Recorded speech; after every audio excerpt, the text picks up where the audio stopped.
Bonjour, nous allons voir dans cette deuxième partie les opérations courantes, les opérations qui sont réalisées par les entreprises chaque jour. Donc, je vais commencer par la facturation. Donc, le premier chapitre, c'est la facturation. Donc, les opérations d'achat-vente courantes sont consignées dans des documents qui sont appelés les factures, et qui sont conservés et présentés comme des pièces justificatives.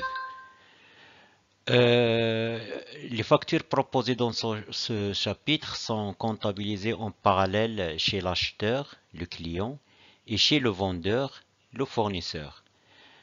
Ces factures-là obéissent à un certain nombre de règles qu'il faut comprendre et apprendre pour les appliquer. On va commencer par la facture droit avec réduction. La facture d'une transaction d'achat-vente normale est appelée facture droit, généralement, et il comporte des réductions. Les réductions sur facture, ça veut dire les réductions qui figurent sur la facture.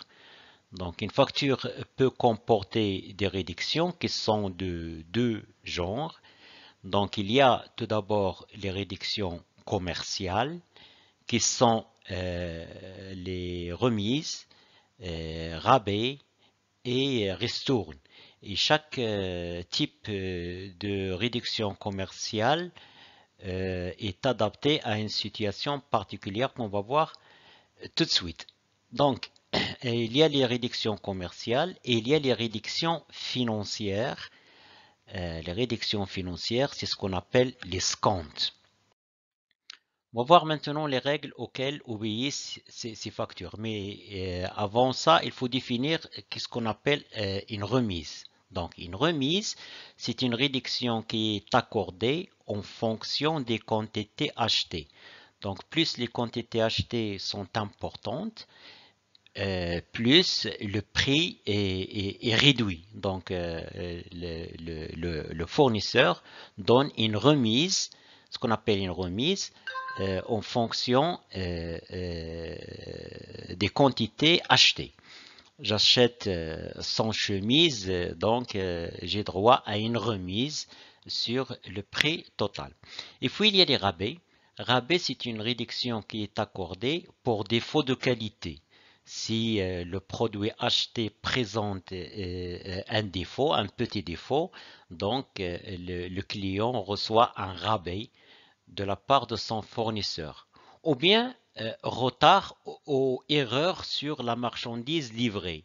On s'est convenu par exemple d'un délai de livraison et le fournisseur enregistre un retard, donc il n'a pas livré la marchandise en temps voulu. À ce moment-là, il donne un rabais à son client. Quant à la ristourne, c'est une réduction accordée en fonction d'un niveau de chiffre d'affaires réalisé avec le client concerné. Lorsque le client atteint un chiffre d'affaires important, le fournisseur lui accorde une ristourne.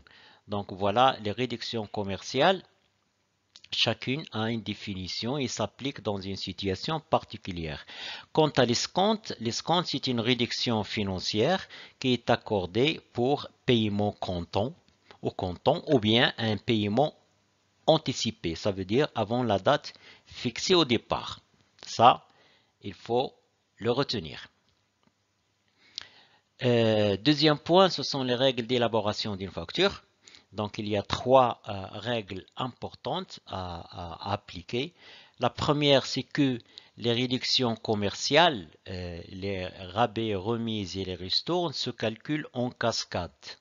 Ça veut dire en cascade, ça veut dire qu'il faut appliquer l'une puis l'autre. Il ne faut pas, l'exemple là, si on accorde une réduction de 5%, puis une remise de 10%, il n'est pas question d'appliquer un seul taux de remise de 15%. Il faut calculer tout d'abord la réduction de 5% et des totals, il faut réduire 10% et ainsi de suite. Donc là, c'est la première règle. Deuxième règle, c'est que les rabais, remises et ristournes sur facture doit ne se comptabilisent pas.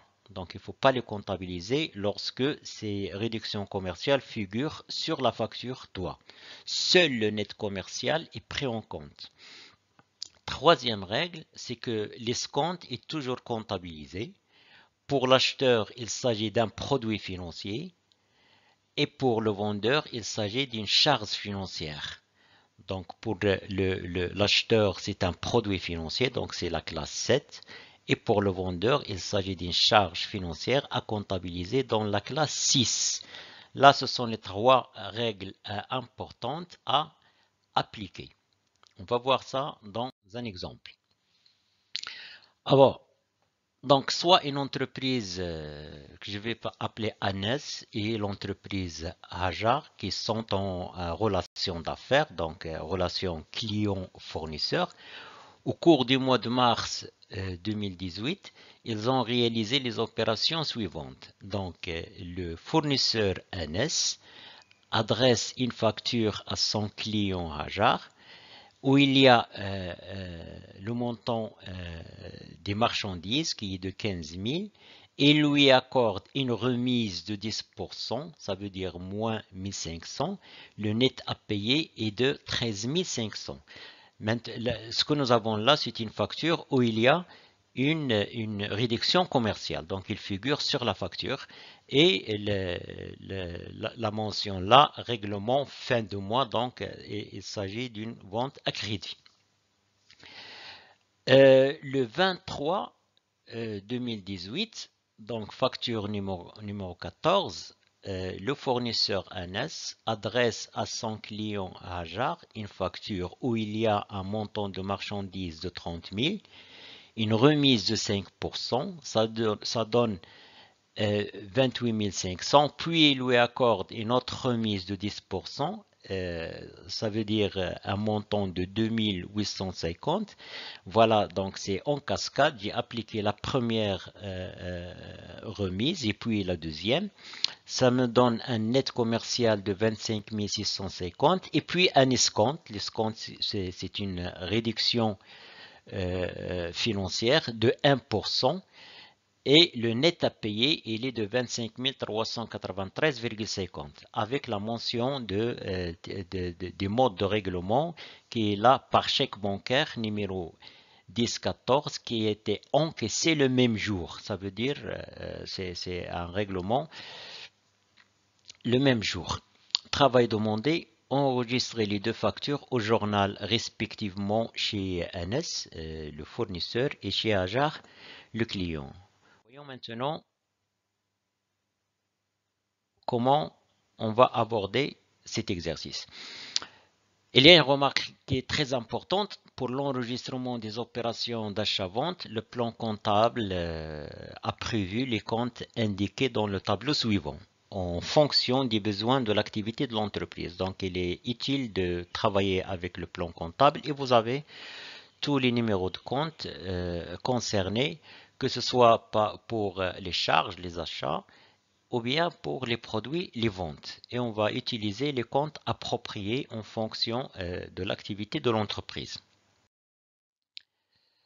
Donc, la comptabilité de Hajar, le client se présente comme suite. Donc, j'ai ici le journal, la date, le 10/3/2018. Je vais débiter le compte achat de marchandises. Donc, Hajar a acheté un montant de marchandises de 13 500. Le numéro de compte, c'est 6111. Et puis, il va créditer le compte fournisseur Anas de 13 500. Donc, le compte fournisseur, c'est 4411. C'est un compte du bilan. Donc, c'est le passif circulant. Compte achat de marchandises, c'est un compte de charge. Et le libellé, c'est facture numéro 12 de NS. Donc là, ce que j'ai enregistré, ce que Hajar a enregistré dans son journal, c'est le net commercial qui est le net à payer. Voyons la deuxième facture, du 23 2018. Donc, c'est toujours l'achat de marchandises, 25 650, qui va être débité. C'est un compte de charge. Donc, il a acheté des marchandises d'un montant de 25 650. Il va créditer le compte banque parce qu'il y a eu le paiement, le règlement à la même date par un chèque bancaire. Donc, il va créditer un compte de trésorerie, c'est 5141, c'est un compte du bilan, de l'actif du bilan.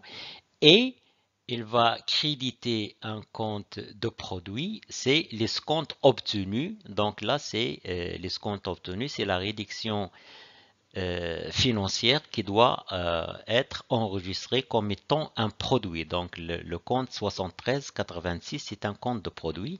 Le libellé, c'est facture numéro 14 de NS. Voilà la facture.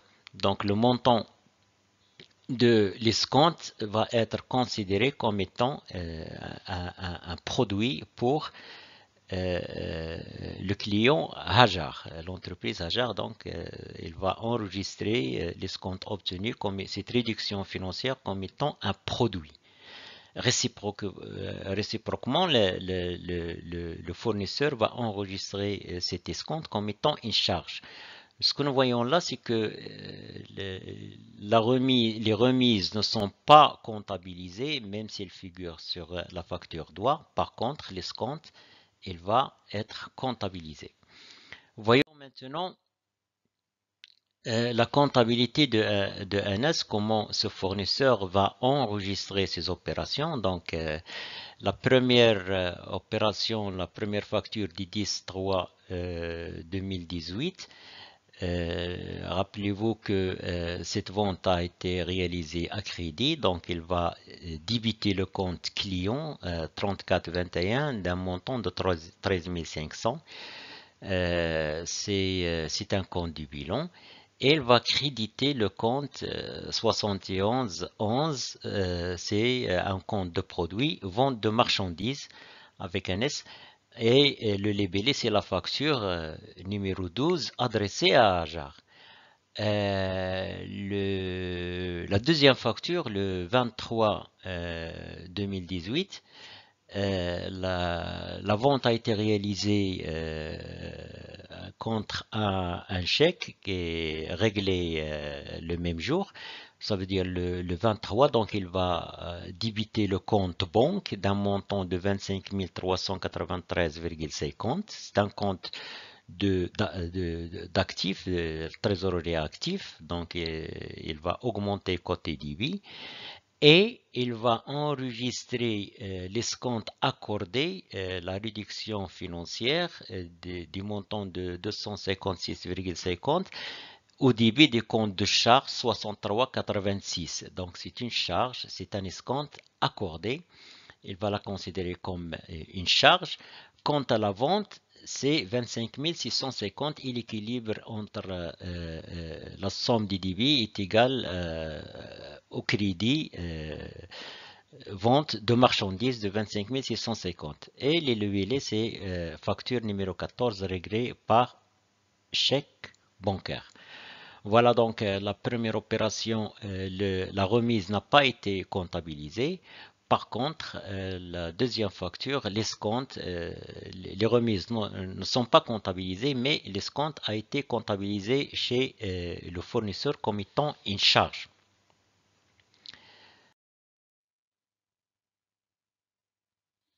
Donc, voyons maintenant le cas où la facture doit enregistrer une majoration. Donc, il s'agit essentiellement de la taxe sur la valeur ajoutée et des transports. Premièrement, la taxe sur la valeur ajoutée. Donc, le principe, c'est que les achats et les ventes donnent lieu à la perception d'un impôt indirect. Donc, c'est le client final qui va payer cet impôt indirect lorsqu'il achète une marchandise il doit payer la TVA. Donc, l'entreprise, ça veut dire le fournisseur va facturer la TVA au client et cette TVA-là va constituer une dette envers l'État. Donc, vous voyez, c'est une dette, on va inscrire ce montant-là au passif de cette entreprise pour le compte de l'État, parce que en matière de taxe sur la valeur ajoutée, l'entreprise n'est qu'un intermédiaire entre le client final et l'État. Donc, c'est une dette, il est facturé au client, mais l'entreprise doit la verser à l'État et donc il constitue une dette envers l'État. Mais cette même entreprise, elle aussi, il va payer la taxe sur la valeur ajoutée à ses fournisseurs lors de l'achat des marchandises. Donc cette TVA payée est appelée TVA récupérable. Il a droit de récupérer cette TVA parce que l'entreprise n'est qu'un intermédiaire. Donc c'est une créance, la TVA payée à des fournisseurs. Pour l'entreprise, c'est une créance sur l'État. Et vous l'aurez compris, l'entreprise ne reverse à l'État que la différence entre la TVA facturée et la TVA récupérable, ce qu'on appelle la TVA due. Ça, ce principe-là, il est important à retenir pour comprendre comment on va comptabiliser cette taxe. Exemple. Pour une période donnée, une entreprise a réalisé les opérations suivantes soumises à la taxe sur la valeur ajoutée au taux normal de 20%. Donc, dans une facture, il y a toujours les ventes hors taxe, ça veut dire les ventes brutes, et puis les achats et autres charges externes, là aussi hors taxe, donc 100 000, 60 000. Donc, il a vendu un montant hors taxe de 100 000 et il a acheté des marchandises et des charges externes d'un montant de 60 000 hors taxe. Donc, en simplifiant, au titre de la TVA, l'entreprise devra payer à l'État la TVA facturée, la TVA qu'il a facturée au client, donc le montant hors taxe c'est 100 000, le montant des ventes c'est 100 000, plus 20%, ça fait le montant de la TVA facturée au client, ça fait un montant de 20 000. Mais elle a payé à ses fournisseurs lors des achats et des autres charges externes un montant de la TVA qui est égal à 60 000 fois 20%, ça donne 12 000. Donc normalement, cette entreprise ne doit verser à l'État que la différence qui est de 20 000 moins 12 000, ça donne 8 000. Ça, c'est la taxe sur la valeur ajoutée. Sur le plan économique, on pourrait traduire cela ainsi. Les ventes, c'est 100 000. Les achats et autres charges externes, c'est 60 000. Donc la valeur ajoutée pour cette entreprise, elle est de 40 000.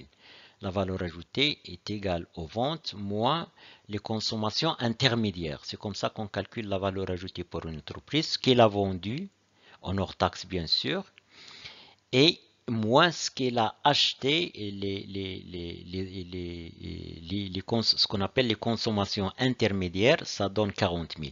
Donc la valeur ajoutée enregistrée par cette entreprise est de 40 000, sur laquelle on va appliquer le taux de 20%, le taux normal de la TVA, donc ça donne un montant de 40 000 fois 20%, ça donne 8 000. Et 8 000, c'est ce qu'on a calculé comme TVA à payer à l'État. Donc là, l'expression taxe sur la valeur ajoutée est donc parfaitement justifiée. Ça aussi, il est important à retenir pour pouvoir comprendre quelle est la signification de cette taxe sur la valeur ajoutée d'un point de vue comptable et d'un point de vue économique. Le calcul de la TVA. La TVA est calculée en appliquant au prix de vente hors taxe les taux prévus par la loi, dont les principaux sont 20%, 14%, 10% et 7%. Ça dépend des activités. Donc, pour le transport, il y a un taux de la TVA particulier. Pour la consommation courante, il y a un taux, etc. Donc les taux ne sont pas les mêmes, ça dépend des activités. Donc il y a des taux appropriés, enfin particuliers. Par exemple, le prix de vente hors taxe d'une marchandise est de 1000 pour un taux de 20% qui est le taux normal.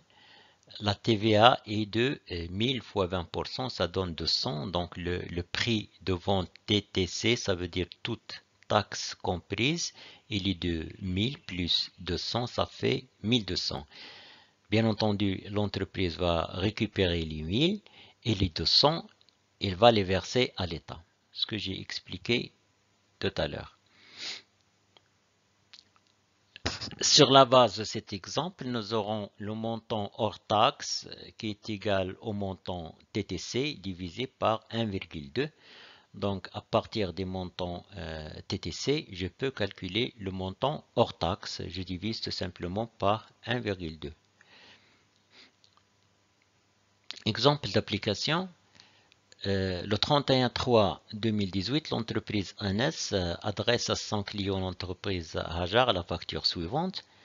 Donc, marchandises 10 000, remise de 5%, ça fait moins 500.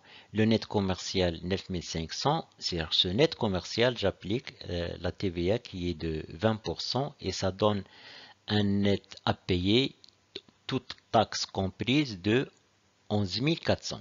Règlement dans 2 semaines, donc règlement à crédit. Voyons maintenant comment on va enregistrer cette facture au journal respectivement des clients et des fournisseurs.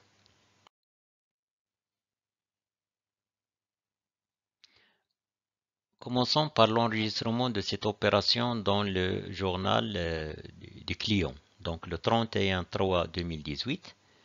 Hajar a acheté des marchandises d'un montant de 9 500, donc c'est le net commercial. Je n'ai pas comptabilisé la réduction commerciale. Et État TVA récupérable sur les charges 1900. Donc il va récupérer le montant de la TVA qui a été payé à son fournisseur NS. Donc il va régler au fournisseur NS le montant TTC.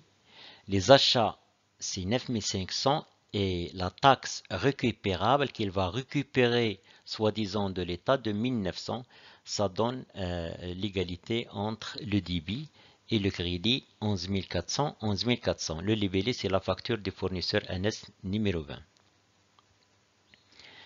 Voyons maintenant l'enregistrement de cette opération au journal des fournisseurs. Fournisseur le 31/3/2018. Donc il va débiter le compte client Hajar d'un montant de 11 400. Ça veut dire des montants TTC.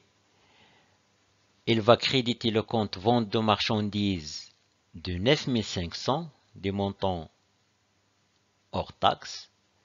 Et il va débiter le compte, créditer le compte 4455. C'est un compte des passifs circulants. C'est une dette envers l'État du montant de la TVA facturée qui est de 1900. Donc, TVA facturée accréditée, le compte de produits accrédités, vente de marchandises, par le débit du compte client Hajar 11 400 TTC.